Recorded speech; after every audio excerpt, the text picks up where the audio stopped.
합니다. 저는 오늘 여러분과 함께 믿음의 부모가 된 모르드게 이런 제목을 가지고 은혜를 나누고자 합니다. 에스더서는 페르시아 제국의 식민지 중 하나인 유다에서 포로로 잡혀온 사람들 중에 에스더라는 여인이 제국의 왕후가 되어지고요. 또 그 나라 왕의 총애를 받던 하만이라는 사람이 계략을 꾸며서 유대 민족을 멸족시키려고 할 때 그 멸족의 위험에 처해 있는 자신의 민족을 목숨을 걸고 구해낸 마치 드라마와 같은 이야기가 나와 있는 내용입니다. 특별히 오늘 본문에 나와 있는 모르드게는요, 이 책의 실질적인 주인공이라고 표현해도 무방할 정도로 중요한 역할을 하고 있습니다. 그리고 또한 이 책의 마지막에는 모르드게의 공적을 기록하는 것으로 책을 마무리 짓고 있어요. 이야기를. 여러분, 이야기의 중심적인 내용을 간략하게 설명을 한다면요, 유대 땅에서 사로잡혀온 모르드게라는 사람의 삼촌의 딸이 에스더입니다. 그러니까 사촌이라는 얘기죠. 사촌 동생이겠죠. 우리식으로 하면. 이 에스더가 페르시아 제국의 왕후가 되었는데 하만이 왕을 충동질해서 유대 민족을 멸하는 조서를 써서 선포하게 만듭니다. 그래서 유대 민족이 다 멸망을 당할 위기에 처해 있는 거예요. 그때 에스더가 모르드게를 통해서 소식을 들었고요. 그 땅에 살고 있는 유대 민족들과 함께 금식하면서 기도합니다. 그리고 죽으면 죽으리라 하는 각오로 왕 앞에 나아가는 거예요. 왜? 왕이 부르지 않았는데 왕 앞에 나아가면요, 왕이 그때 은총을 베풀지 않으면 왕비일지라도, 그러니까 왕의 후궁일지라도 죽을 수밖에 없는 거예요.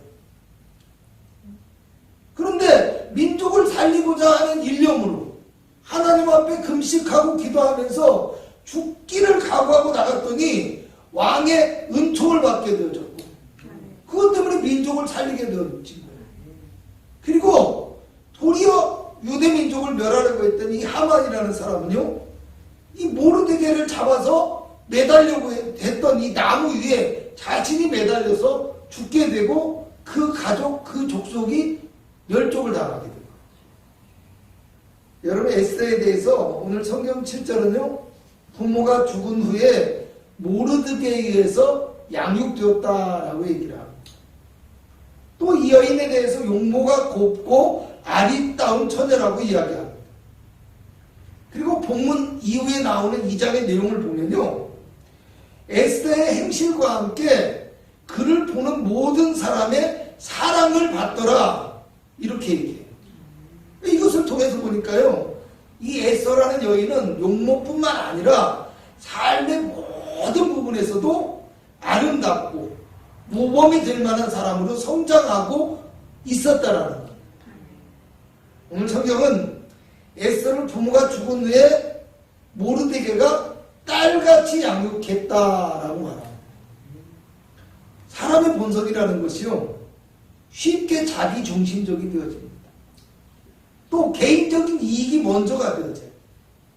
늘 자신의 감정, 자신의 욕망이 우선이 되기가 쉬울 수밖에 없는 게 사람의 본성이다라는 거예요. 그래서요, 여러분 보면 가족 간에도 자기 생각이 먼저예요. 내 생각이 우선이라는 거예요. 내 감정, 내 이익에 따라서요, 때로는 부모조차도 자식을 편애하기도 하고요. 뭐 이익이 되지 않으면 부모도, 자식도 부모를 멀리하기도 합니다. 또 끊임없이 가족 간에도 자신의 어떤 필요한 것만을 요구해요, 늘. 그리고 가족조차도 때로는 자신의 어떤 안위를 위해서 이용하는, 정말 파렴치하고 안타까운 모습을 보여줘요. 왜요? 어쩔 수 없는 사람의 본성의 모습이 그 속에서 나오고 있더라는 겁니다. 이 사회 많은 곳에서 어쩌면 우리가 상상할 수 없는 가족 간의 갈등, 분쟁, 감정의 대립, 이런 것들이요, 바로 이와 같은 이유에서 기록되고 있다는 겁니다. 그런데 오늘 성경 11절은요. 모르드게가 날마다 후금 뜰 앞으로 왕래하면서 에서의 안부를 묻고 돌보는 모습을 보게 되어집니다. 모르드게는 어떤 사람이에요? 자신의 처지조차도 포로로 잡혀와서 살아가고 있는 힘든 상황이에요. 그런데 부모가 없는 이 어린 사촌을 딸처럼 정성을 다해서 키웠고 끝까지 이 사촌을 돌보고 있다는 거.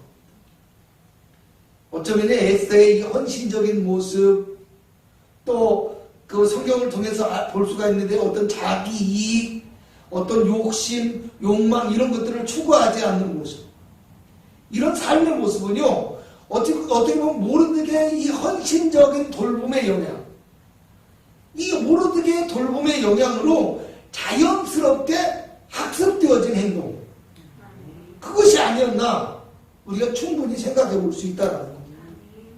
또요 4장 13절에서 16절을 보면요 모르드게가 에스더에게 이런 말을 하거든요. 이때 네가 만일 잠잠하여 말이 없으면 유다인은 다른 데로 말미암아 노임과 구원을 얻게 될 것이다. 그러면서 또 뭐라고 해요? 네가 왕후의 자리를 얻은 것이 이때를 위함이 아닌지 누가 알겠느냐? 이렇게 충고와 권면을 했거든요. 그러니까 이 권면과 충고를 듣고서 에스더가 바로 어떻게 합니까? 죽으면 죽으리라. 이렇게 고백하면서 왕 앞에 나아가기를 결단했다는 겁니다. 여러분, 왕 앞에 나가기를 두려워하고 있고 그것이 불가능하다는 것들을 말하고 있던 이 에스더가 모르드게의 말을 듣고 주저함 없이 담대하게 믿음의 길을 선택하며 나아가게 되어지거든요.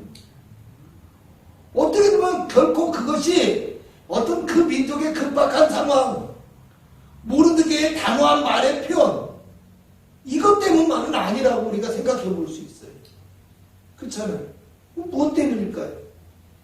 모르드게가 평소에 에스더를 양육함에 있어서 그 어떤 것보다도 믿음의 법을 우선으로 가르쳤기 때문에 에스더가 오늘 믿음의 어떤 충고와 권면을 듣고 행동하는 신앙의 모습을 보일 수 있었던 것이 아닌가 우리가 짐작해 볼 수 있는 것이라는 거.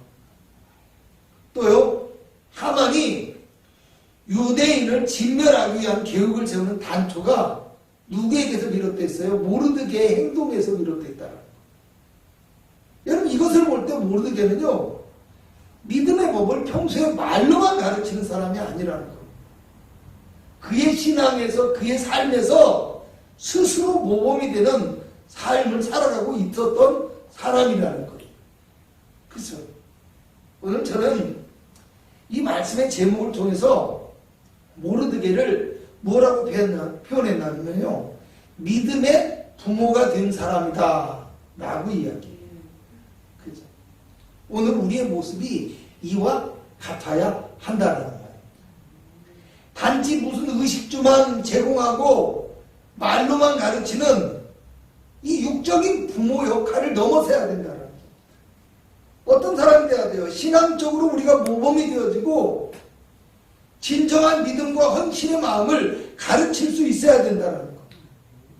그래서 주님의 법을 우선시하고 주님이 필요로 하실 때 주님 앞에 사용되어지며 헌신할 수 있는 믿음의 자녀로 키울 수 있어야 된다는 거예요. 그러므로 오늘 저와 여러분은 이 에스더서에 나와 있는 모르드게와 에스더의 이야기를 통해서 단지 어떤 사람들의 영웅담이나 그죠? 성공신화에 몰두하기보다는요 하나님 앞에서 진정한 가족은 무엇인가? 할렐루야. 또 하나님 앞에서 믿음으로 살아가는 자들에게 진정한 가르침이 무엇일까? 또 우리가 믿음으로 살아갈 때 진정한 성공이라는 것은 어떤 것일까? 이런 것들을 다시 한번 생각해 볼 수 있는 기회가 되기를 주님의 이름으로 축원합니다. 기도합니다.